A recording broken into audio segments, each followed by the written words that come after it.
आज चाहिँ म यतिकै बसिरहेको बेलामा साथी चाहिँ कहाँबाट आएर हिँड्न मैले एउटा नयाँ नुहाउने ठाउँ देखेको छु भनेर भन्न थालेपछि म पनि एकदमै खुसी भएँ, किनभने यस्तो गर्मीमा चिसो पाले नुहाउनु पाए त के चाहियो र। म चाहिँ अगाडि साथी चाहिँ भने पछाडि हिँडिरहेको थियो। अनि त्यसपछि सर्वप्रथम चाहिँ पहिले उसको घरमा गएँ, किनभने ऊ चाहिँ कपडा सपडा चेन्ज गर्ने भनेको थियो। त्यसपछि उताबाट कपडा चेन्ज भइसकेपछि अनि हामी चाहिँ सरासरी उसले भनेको ठाउँतिर लाग्यौँ। अनि हामी चाहिँ आइपुग्यौँ त्यो ठाउँमा, जुन चाहिँ रहेको छ यत्रो ठुलो बोरवेल के कत्रो ठुलो भ्याम पाइप जस्तै थियो। त्यहाँ अनि सट्ट शीतल खोलेर सरर पानी आउने। त्यसपछि मैले चाहिँ यतातिर झ्यापझुप लुगा खोलेर सरर नुहाइदिएँ। कस्तो ठन्डा चिसो बाँधे क्या मजा आएर थियो नुहाउनुलाई। अनि साथी पनि यतातिर पालै पिलो हामी दुवैजना मिलेर मस्तसँगले रमाइलो गर्दै नुहायौँ। नुहाइदिए गरिसकेपछि अनि हामी चाहिँ लाग्यो घरतिर आइपुगेर कपडा सपडा चेन्ज गरेर यता फिल्डमा आएको थियो कि एकछिन, किनभने यहाँनिर हेर्नु न पुरै भाइहरूको चाहिँ आइपिएल म्याच चलिरहेको थियो कि। अनि एकछिन चाहिँ अब मस्त पारामा हेरेर त्यसपछि म पनि ब्याटिङको लागि उत्रेँ फिल्डमा। अनि एक सर्ट चाहिँ मैले पनि हान्दै क्या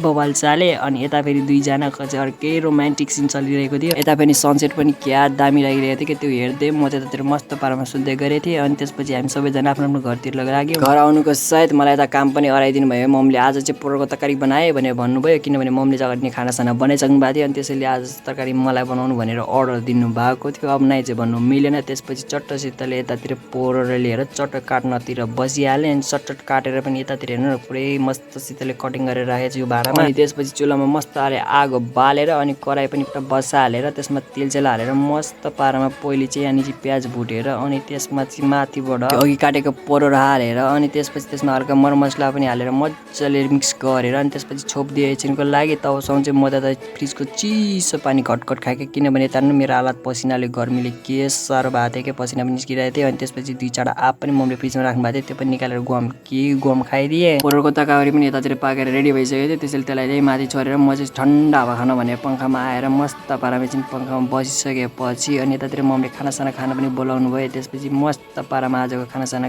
खाएर एन्ड आजको लागि यति नै, हस् त बाई।